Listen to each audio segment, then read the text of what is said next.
Hey, what's going on, you guys? Welcome you guys to the channel. It's your boy Big Dog back with another one take review. And today I got one for Yashahime Princess Half Demons episode 14, the one behind the forest fire. Listen, I know my Yashahime reviews will be like few and far in between. It's because some episodes don't require reviews, in my opinion. Considering the fact that like some of the episodes are, I ain't gonna say filler, but like they have that like Inuyasha effect where like it's basically just Demon of the Week. You know what I'm saying? It doesn't tie to the overall main story of things. But this one did, and like actually in like a pretty big significant way, I would say, because we found out that the forest fire that separated Setsuna and Towa as children wasn't a coincidence. It wasn't a random forest fire. It was Homura, a demon who was I ain't gonna say. I guess you can kind of say hired to set the forest on fire and kill the children. By this demon named Zero, who we don't know nothing about yet. But not only was Zero there, Sashomaru was there as well, which is kind of a weird thing considering the fact that like those are his kids, and why would he allow them to be killed? Is it something he has against them, or like what's the secret behind the stuff with Sashomaru? And like, why would he put his kids in a situation like that? Not only that, this basically about Homura, who has this woman who he doesn't like anybody to look at her. I would have realized like, hey, he burns everybody who looks at it. Like that rumor would have had to get out there. Like, oh yeah, he killed anybody who even look at this girl. I would have stopped going. Like I'm not serving them nothing. I'm like, hey man, I'm gonna leave your stuff at the door and I'm gonna go on about my business. Don't talk to me. Don't look at me. Stay away from me. You know. And but like she escapes and Riku finds her. And we kind of see what kind of person Riku is, because Riku is somebody who's observing the relationship between humans and demons. And he said like it never ends well in relation. It basically never ends well for the demon or other parties involved when you are a human. I mean, when you're a demon dealing with a human.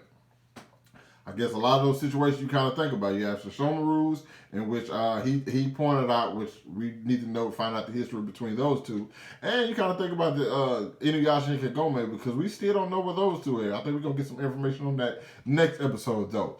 But there was a couple of things going on in the episode about like the feeling of letting go, because Homura couldn't let go of Tamano, and like that's kind of how Towa felt about her phone. Yet the fact of the matter is, like, Towa was like, "Hey, I need to get rid of this thing. I still carry it around with me." And I'm like, I'm thinking like, how is her phone still charged? Her phone is on. Like, she should not have full battery. She has zero places to charge it there. Okay, zero.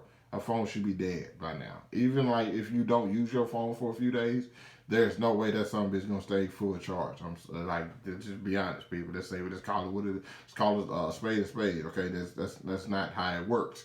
You know what I'm saying? Also, it doesn't make sense because we never seen her using her phone. It's not like there's something that we've been seeing her use all the time, or like constantly looking at. She's never looking at that phone. This is the first time I've ever seen her phone. I didn't even know she had a phone with her there. Okay. Not only that, like I'm pretty sure she has, her getting rid of her phone wouldn't make sense to me, because I'm almost positive she has pictures of like her family back in current Japan. Like, so like why would you get rid of that? Like those are like memories and like keepsakes. You know what I'm saying? So it wouldn't make sense for her to get rid of the phone. I didn't think that blended well. You know what I'm saying? Talking about getting rid of the phone is like Homer getting away from Tomina. Like that didn't necessarily make sense.